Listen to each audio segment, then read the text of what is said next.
ಈ ಕತೆ ಬಂದು ತುಂಬಾ ಬುದ್ಧಿವಂತ ಆಗಿರೋ ಸುಮನ್ ಬಗ್ಗೆ. ಅವನ್ಗೆ ಅಂತ ಈ ಪ್ರಪಂಚದಲ್ಲಿ ಯಾರೂ ಇಲ್ಲ. ಹಾಗಾಗಿ ಊರಲ್ಲಿರೋ ಯಾವುದೋ ಒಂದು ಡಾಬಾದಲ್ಲಿ ಅವನ್ ಕೆಲಸ ಮಾಡ್ಕೊಂಡು ಅವನ್ ಜೀವನ ನಡೆಸ್ತಾ ಇದ್ದ. ಸುಮನು ತುಂಬಾನೇ ಬಡವ, ಆದ್ರೆ ಮನ್ಸು ತುಂಬಾ ಒಳ್ಳೇದು. ಅವನ್ ಪ್ರತಿದಿನ ತಾನ್ ತಿನ್ನೋ ಊಟದಲ್ಲಿ ಒಂದ್ ತುತ್ತು ಅವನ್ ಫ್ರೆಂಡ್ ಆಗಿರೋ ಮೀನಿಗೆ ತಂದು ಹಾಕ್ತಿದ್ದ. ಹೇಗಿದ್ಯಾ ಗೆಳೆಯ?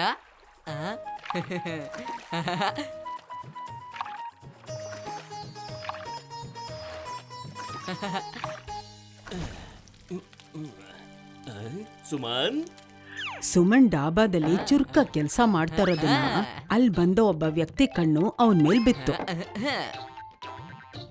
ಮತ್ತೆ ಅವನ್ ಸುಮನ್ಗೆ ತನ್ನ ಜೊತೆ ಬರೋದಿಕ್ಕೆ ಒಂದು ಆಫರ್ ಕೊಟ್ಟ. ನಾನು ಏನ್ ಮಾಡ್ಬೇಕಾಗುತ್ತೆ? ಒಂದ್ 40 ದಿನ ಆರಾಮಾಗಿರ್ಬೇಕು, ಮತ್ತೆ ಹೊಟ್ಟೆ ತುಂಬಾ ತಿನ್ಕೊಂಡಿರ್ಬೇಕು, ಮತ್ತೆ 41ನೇ ದಿನ ಒಂದ್ ಸ್ವಲ್ಪ ಹೊತ್ತು ಕೆಲಸ ಮಾಡ್ಬೇಕಷ್ಟೇ. ಅದಕ್ ಬದಲಾಗಿ ನಿನಗೆ 10 ಸ್ವರ್ಣ ಮುದ್ರೆಗಳನ್ನ ಕೊಡ್ತೀನಿ.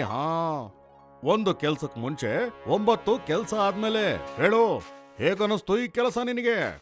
ಆ ಆಫರ್ ಕೇಳಿದ ತಕ್ಷಣ ಸುಮನ್ ಅಲ್ಲೇ ಕಳೆದೋಗ್ಬಿಡ್ತಾನೆ. ಆ ಕ್ಷಣ ಸುಮನ್ ಡಾಬಾ ಕೆಲ್ಸ ಬಿಟ್ಟು ಚಂಟು ಜೊತೆ ಹೊರಟೋಗ್ತಾನೆ.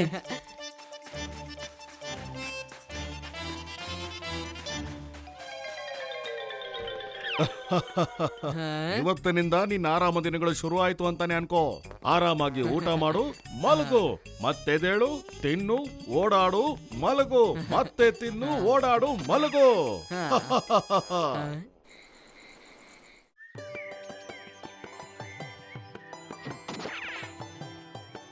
ಒಂದು ದಿನ ಪೂರ್ತಿ ಆಯ್ತು.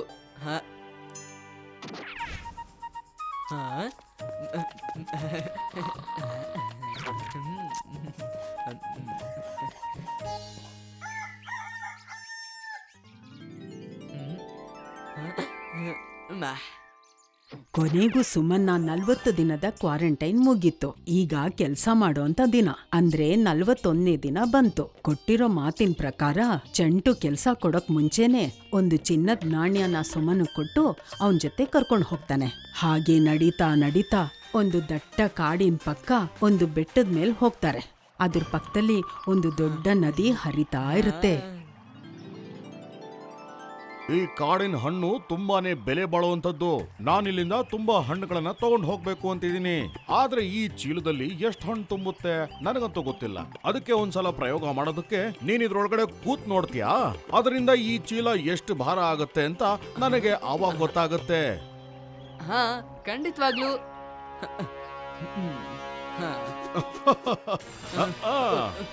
ಇದೇನ್ ಮಾಡ್ತಿದ್ದೀರಾ? ಈ ಹಗ್ಗನ ಬಿಚ್ಚಿ 2ರಷ್ಟು ಕೆಲಸ ಮಾಡಿದ್ರೆ 4ರಷ್ಟು ಫಲ. ಒಂದ್ ಸ್ವಲ್ಪ ಹೊತ್ತಿನ ವಿಷಯ ಅಷ್ಟೇ. ನಾನು ಈಗಾಗ್ಲೇ ನಿನಗೆ ಇಷ್ಟು ದಿನ ತಿನ್ಸಿದೀನಿ, ಆರಾಮ್ ಮಾಡ್ಸಿದೀನಿ. ನೀನ್ ಇಲ್ಲ ಅನ್ನೋಕ್ಕಾಗಲ್ಲ.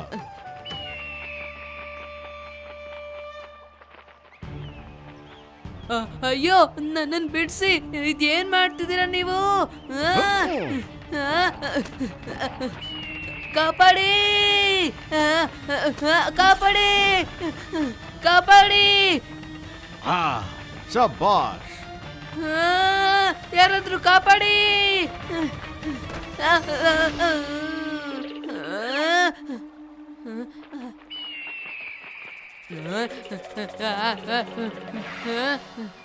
ಚಿಕ್ಕಪ್ಪ, ನನ್ನ ಇಲ್ಲಿಂದ ಕರ್ಕೊಂಡೋಗಿ. ಹೆದರ್ಬೇಡ. ನಿನ್ನ ಅಕ್ಕಪಕ್ಕ ಬಿದ್ದಿರೋ ಚಿನ್ನಾಭರಣಗಳಲ್ಲಿ ನಿನ್ ಕೈಲಿ ಎಷ್ಟಾಗುತ್ತೋ ಅಷ್ಟನ್ನ ಈ ಕಡೆ ಎಸಿತಾ ಇರೋ ಸಾಕು. ಅಲ್ಲಿರೋದನ್ನೆಲ್ಲ ಎಸಿತಿರು, ನಾನು ನಿನಗೆ ದಾರಿ ತೋರಿಸ್ತೀನಿ.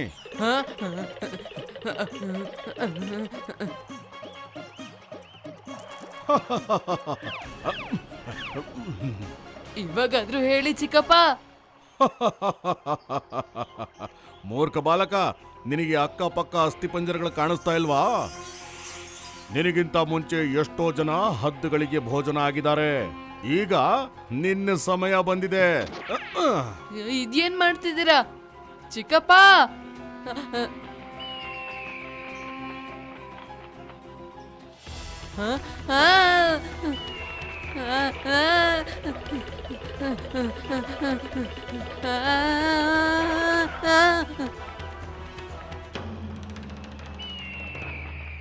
ನಾನ್ ನದಿಗೆ ಹಾರಿದ್ರೆ ಒಂದ್ ಪಕ್ಷ ಬದುಕೊಂಬೋದು, ಇಲ್ಲಾಂದ್ರೆ ಖಂಡಿತವಾಗ್ಲೂ ಇದು ನನ್ನನ್ನ ಒಂದ್ ಮೂಳೆನೂ ಬಿಡ್ದಂಗ್ ತಿನ್ಬಿಡುತ್ತೆ.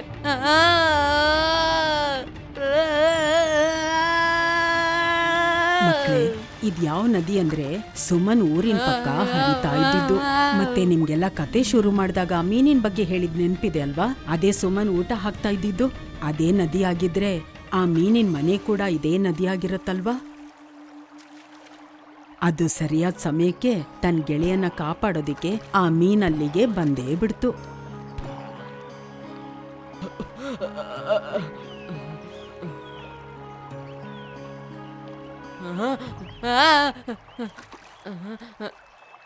ಧನ್ಯವಾದ ಗೆಳೆಯ. ಇವತ್ ನಿನಗೆ ಕೊಡಕ್ಕೆ ನನ್ನ ಹತ್ರ ಏನೂ ಇಲ್ಲ. ಈ ಘಟನೆ ನಡೆದು ತುಂಬಾ ದಿನಗಳೇ ಆಗಿತ್ತು. ಒಂದಿನ ಥಕ್ ಚಂಟು ಮತ್ತೆ ಆ ಊರಿಗ್ ಬಂದ ತನ್ನ ಮುಂದಿನ ಶಿಕಾರಿನ ಹುಡ್ಕೋದಿಕ್ಕೆ. ಆಗ ಅವನ್ ದೃಷ್ಟಿ ಸುಮನ್ ಮೇಲ್ ಬೀಳತ್ತೆ. ಸುಮನ್ನ ನೋಡಿ ಅವನು ಗಾಬರಿ ಆಗ್ತಾನೆ. ಅಯ್ಯೋ, ನೀನೇನಾ? ನೀನು ಆ ಕಾಡಿನಿಂದ ಹೇಗ್ ತಪ್ಪಿಸ್ಕೊಂಡ್ ಬಂದೆ? ಸುಮನ್ ತುಂಬಾನೇ ಚಾಲಾಕಿ. ಅವನ್ ಚಂಟುಗೆ ಬುದ್ಧಿ ಕಲ್ಸೋದಿಕ್ಕೆ ಒಂದು ಉಪಾಯ ಮಾಡ್ತಾನೆ. ತುಂಬಾನೇ ಸುಲಭವಾಗಿತ್ತು. ನೀವು ನನ್ನನ್ ಬಿಟ್ಟು ಹೋಗಿದ ತಕ್ಷಣ ಆ ಪಕ್ಷಿಯಿಂದ ತಪ್ಪಿಸ್ಕೊಳಕ್ಕೆ ಓಡ್ ಹೋದಾಗ ನನ್ಗೊಂದು ಗುಹೆ ಸಿಕ್ತು. ಆ ಗುಹೆ ಒಳಗಡೆ ನಮ್ ಊರಿಗೆ ಬರಕ್ಕೆ ದಾರಿ ಇದೆ. ಅಲ್ಲಿಂದಾನೆ ನಾನು ವಾಪಸ್ ಬಂದೆ ಚಿಕ್ಕಪ್ಪ. ಹಾಗಾದ್ರೆ ನಾನು ಆ ಗುಹೆಯಿಂದ ಹೋಗಿ ನನ್ನ ಚಿನ್ನಾಭರಣಗಳನ್ನ ಕದ್ಕೊಂಡ್ ಬರಬಹುದು. ನೋಡಪ್ಪ, ದಯವಿಟ್ಟು ನನ್ನ ಕ್ಷಮಿಸ್ಬಿಡಪ್ಪ. ನಾನ್ ನಿನ್ಗೆ ತುಂಬಾ ಹತ್ತಿರದವನು. ನೀನ್ ಇದುವರೆಗೂ ಯಾರಿಗೂ ಆ ಗುಹೆ ಇರೋ ಜಾಗನ ಹೇಳಿಲ್ಲ ತಾನೇ? ಇನ್ನ ಯಾರಿಗೂ ಹೇಳಿಲ್ಲ. ಶಬ್ಬಾಷ್! ಹಾಗಾದ್ರೆ ನೀನ್ ನನಗೆ ಆ ಗುಹೆ ಇರೋ ಜಾಗನ ತೋರಿಸ್ತೀಯಾ? ಅದರಿಂದ ನಾನ್ ನಿನಗೆ ಎಷ್ಟು ದುಡ್ಡು ಕೊಡ್ತೀನಿ ಅಂದ್ರೆ ನೀನ್ ಇರೋದಕ್ಕೆ, ಜೀವನ ಮಾಡೋಕೆ, ತಿನ್ನೋಕೆ, ಮಲ್ಗೋಕೆ ಎಲ್ಲದಕ್ಕೂ ಸಾಕಾಗತ್ತೆ. ನೋಡ್ತಿರೋ? ಹೌದಾ? ಹಾಗಾದ್ರೆ ಈ ಸಲ ನೀವು ನನ್ಗೆ ಮೋಸ ಮಾಡಲ್ಲ ತಾನೆ? ಅಯ್ಯೋ, ಇಲ್ಲ ಇಲ್ಲ ಇಲ್ಲ, ಖಂಡಿತವಾಗ್ಲೂ ಇಲ್ಲ. ಅದಾದ್ಮೇಲೆ ಅವರಿಬ್ರು ಅಲ್ಲಿಂದ ಹೊರಡ್ತಾರೆ. ಅಲ್ಲಿಂದ ಅವರು ಅದೇ ಬೆಟ್ಟಕ್ಕೆ ಹೋಗ್ತಾರೆ. ಆದ್ರೆ ಈ ಸಲ ಸ್ವತಃ ಚಂಟುನೇ ಚೀಲ ತಗೊಂಡು ಬೆಟ್ಟಕ್ಕೆ ಹೋಗ್ತಾನೆ.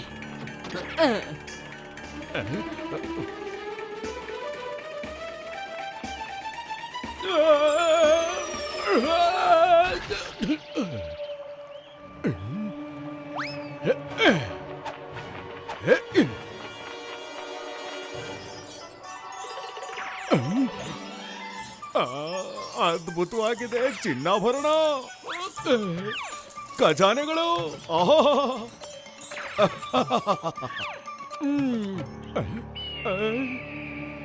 ಆ ಗುಹೆ ಇರೋ ದಾರಿ ಎಲ್ಲಿದ್ಯಪ್ಪ? ಎಲ್ಲಿದ್ಯಪ್ಪ ಗುಹೆ ಇರೋ ದಾರಿ?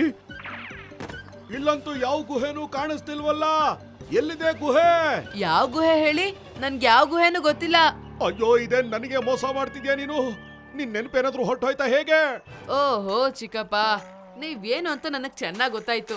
ನನಗ್ ಮೋಸ ಮಾಡ್ದಂಗೆ ನನ್ ಗೆಳೆಯರ್ಗೂ ಮೋಸ ಮಾಡಿ ಅವ್ರನ್ನ ಮೇಲೆಗಡೆ ಕಳ್ಸಿ ಪಕ್ಷಿಗೆ ಆಹಾರ ಮಾಡಿದ್ರಲ್ಲ, ಅದೇ ತರ ನಿಮ್ಮೇಲೂ ಪ್ರಯೋಗ ಮಾಡ್ದೆ. ನೀವು ಸಿಕ್ಕಾಕೊಂಡ್ರಿ. ಅಲ್ಲಿ ಯಾವ ಗುಹೆನೂ ಇಲ್ಲ. ಏನು? ನೀನ್ ನನ್ನನ್ನೇ ಮೂರ್ಖನನ್ನಾಗಿ ಮಾಡಿದ್ಯಾ? ನಾನ್ ಯಾಕೋ ಆಸೆ ಪಟ್ಟು ನಾನೇ ಬಂದ್ ಸಿಕ್ಕಾಕೊಂಡಲ್ಲಪ್ಪ. ಅಯ್ಯೋ, ಅಯ್ಯೋ,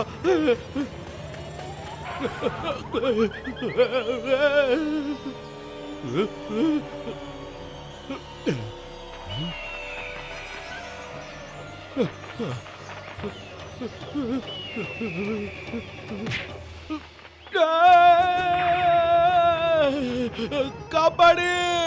ಅಯ್ಯಯ್ಯೋ! ಸುಮನ್ ಈ ನದಿಯಲ್ಲಿ ಮುಳುಗೋದ್ರಿಂದ ಕಾಪಾಡೋದಿಕ್ಕೆ ಅವನ್ ಗೆಳೆಯ ಮೀನಿತ್ತು. ಹಾಗಾಗಿ ಅವನ್ ತಪ್ಪಿಸ್ಕೊಂಡ. ಆದ್ರೆ ಥಕ್ ಚಂಟು ಇಲ್ಲಿವರೆಗೂ ಜನಗಳಿಗೆ ಮೋಸ ಮಾಡ್ತಾ ಬಂದ. ಹಾಗಾಗಿ ಅವನನ್ನ ಕಾಪಾಡೋದಿಕ್ಕೆ ಯಾರೂ ಇರ್ಲಿಲ್ಲ. If you like this video, subscribe to our channel Murthy Media.